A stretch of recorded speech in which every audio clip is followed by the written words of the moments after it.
بسم الله الرحمن الرحيم الحمد لله رب العالمين والصلاة والسلام على أشرف الأنبياء والمرسلين محمد رسول الله صلى الله عليه وعلى آله وصحبه وسلم تسليما كثيرا كثيرا أما بعد. Now, brothers and sisters, this is the second installment of the Khatira, the further reminder about the importance of or rather how to become influential in life. And I said the first one was help people. Look for opportunities to help people. Find those opportunities, and believe me, they're all around you. They're your neighbors, your co-workers, your friends, your relatives.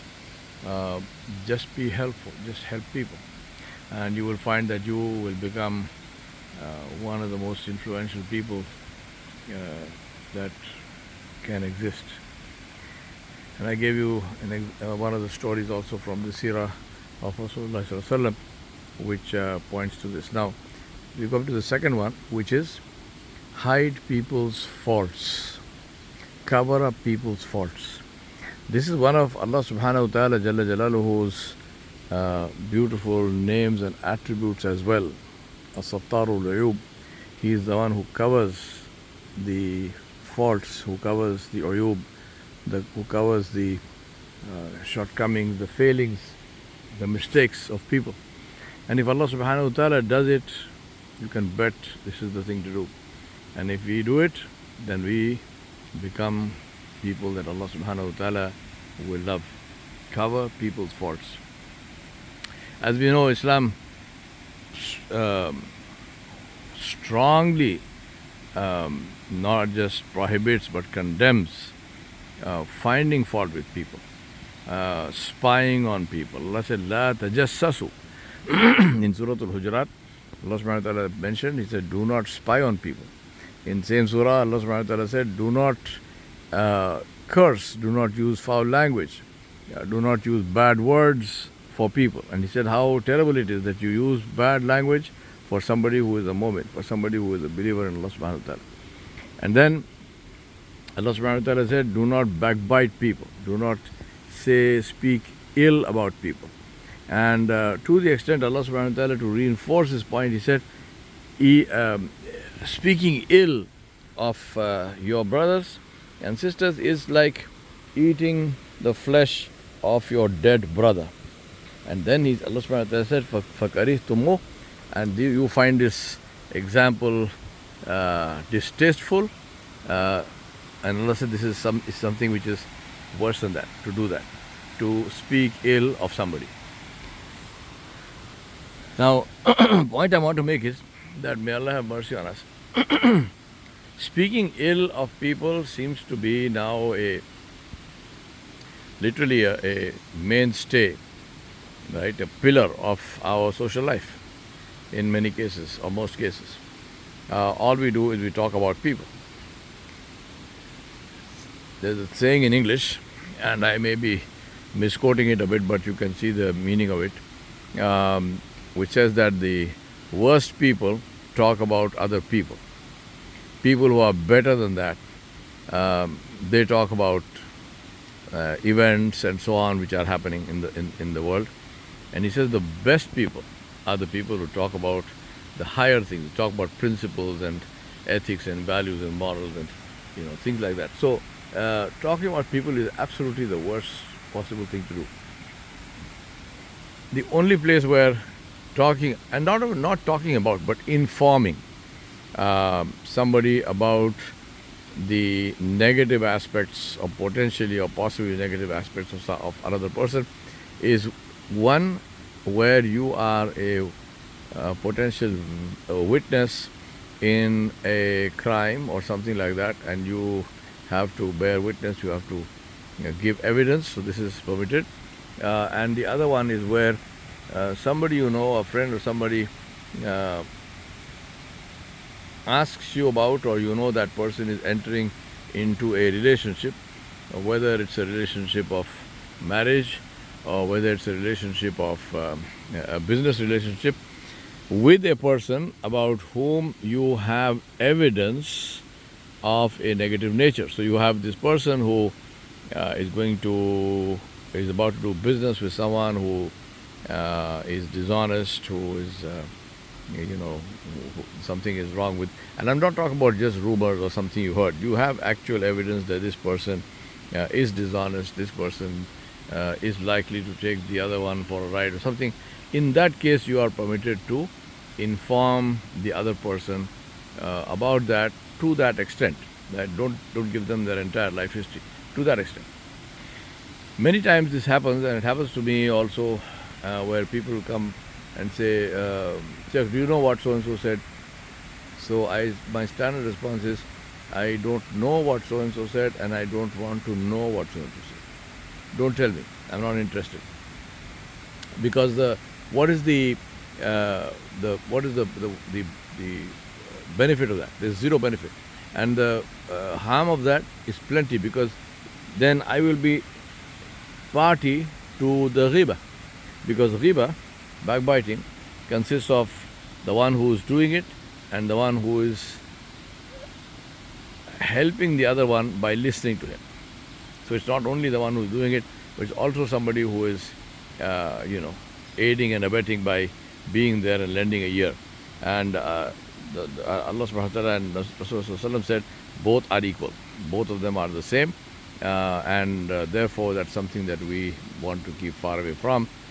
If you indulge in backbiting, if you say negative things about somebody, number one, it's like eating the flesh of your dead brother. Number two, that person's evil deeds will be transferred to your book of accounts, and your good deeds will get transferred to that person's book of accounts. So imagine, you would backbite only somebody you dislike, right? I mean, nobody will, if you like somebody, you're not going to say anything negative about them. But if you're going to say negative things about someone, it means you dislike them. But that is the person to whom you are donating your good deeds. Now, why would you do that?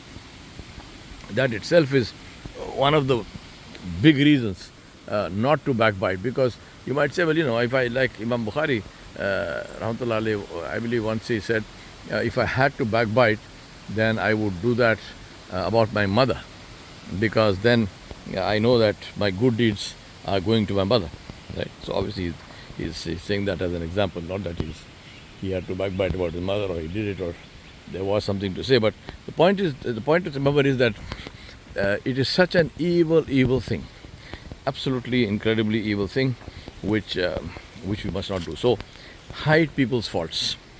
Even if somebody asks you, tell them, no, I don't know. Even if you know, say I don't know, because it is this to tell a lie in this case is permissible, because you are doing it for this good reason, to save yourself from backbiting and to save the other person's reputation. So it is, and you are saying that I don't know. You are not denying or refuting or supporting anything. You're saying I don't know. So do that. Stay far away from this. Hide people's faults. Don't go looking for people's fault. That's why La tajassasu is such good advice. Allah subhanahu wa ta'ala said, do not spy, because there is always, once you start spying, then there is always this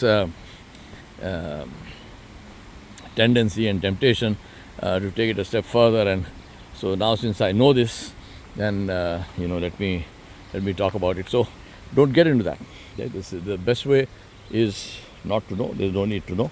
It doesn't mean that you are an ignorant person. No, there is no need to know about all kinds of personal details about other people's lives. It's not part of your life to spend time investigating other people's lives. So this is something very important to keep in mind. Hide people's faults, and if you do that, Allah subhanahu wa ta'ala will hide your faults. And this is the hadith of Rasulullah. He said, if you hide people's faults in this life, Allah will hide your faults on the day of judgment. There's this, I want to end this with this very beautiful hadith, which I always keep repeating with the niyyah. I ask Allah subhanahu wa ta'ala that, Ya Allah, you enabled me to know this hadith, you enabled me to remember it, you enabled me to repeat it so many times. So please make it come true for me and for all those who have heard this hadith from me. And that is the hadith where Rasulullah said to people that a man will be produced before Allah subhanahu wa ta'ala. And as we know, anytime in these kinds of narratives and statements, when it says a man, it's not a gender statement, it's a man or a woman, will be produced before Allah subhanahu wa ta'ala. And this person will be standing in front of his Rabb, and Allah will ask this person, he will tell him actually, on such and such a day, you did this, you said this. And the person will say, yes, Ya Rab, I did. Because what's he going to do? He can't deny his Rabb. He cannot deny, what Allah is saying, because he knows that when he was doing this thing, whatever it was, Allah subhanahu wa ta'ala was watching. He did it despite that. Even though he knew Allah was watching, it didn't deter him from doing something which was wrong. It should have deterred him, but it didn't. Yes, he continued. And see the mercy of Allah. Allah subhanahu wa ta'ala, you are disobeying Allah directly in His presence, in sight and sound of Allah subhanahu wa ta'ala. He is seeing and hearing. And yet Allah subhanahu wa ta'ala does not take any precipitate action immediately, even though He has the power to do that. Right? For example, if you look at something which Allah has prohibited, you don't go blind. If you raise your hand to do something which Allah has prohibited, you don't get paralyzed. Right? If you listen to something which Allah has prohibited, you don't go deaf. None of this happens. Allah subhanahu wa ta'ala allows you to continue. And He does not immediately call you to account and call us to account. So this is something that we should, thank Allah subhanahu wa ta'ala for and say, Ya Rab, if you had the power, you could have called us to account right then and there.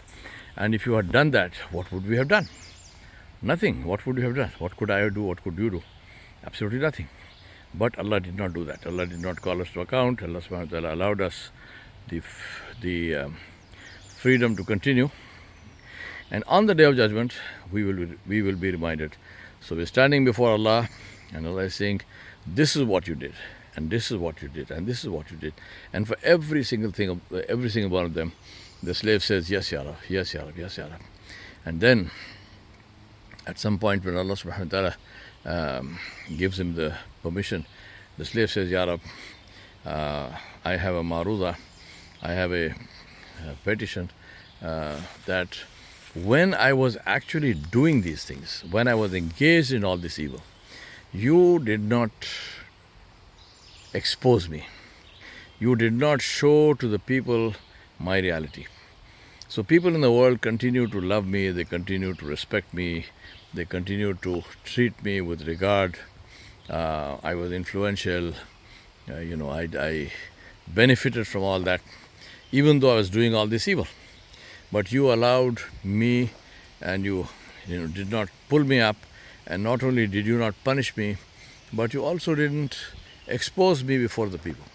Because imagine if you are engaged in doing something bad, right? For example, watching pornography, and your child walks in, or your wife or husband walks in, or your parents walk in. What would happen? Right? Allah did not allow that to happen. Allah subhanahu wa ta'ala saved us from that.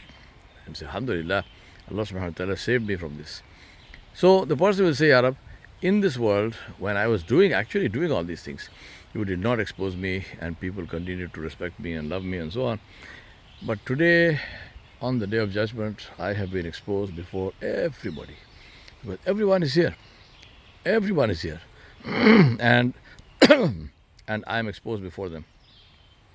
Allah subhanahu wa ta'ala will say to the person, turn around and look. And the person will turn around, and they will find that there is a curtain of light between them and the people.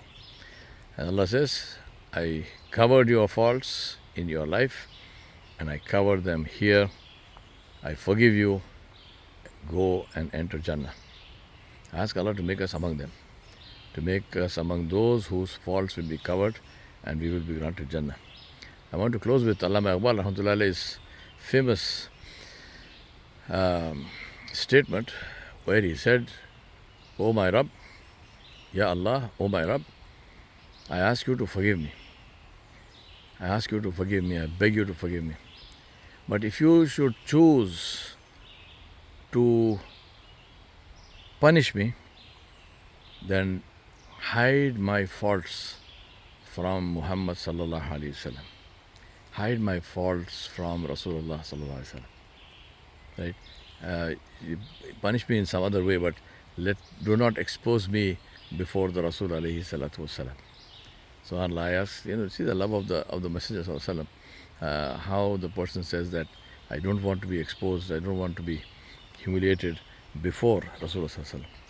We ask Allah subhanahu wa ta'ala to fill our hearts with love for Him Jalla Jalaluhu and love for His Habib Muhammad sallallahu alaihi wasallam, and to enable us to live our lives in a way which is obedient to Him and on the Sunnah of Rasulullah sallallahu alaihi wasallam, because that is the best thing for us in this world and the next. So, quick recap: how to become the most influential person. Number one, help people. Number two, hide people's faults. Become the cover of Allah for the people. And the third one is add value, which we'll talk about later. وصلى الله على نبي الكريم وعلى آله وصحبه أجمعين برحمتك يا أرحم الراحمين.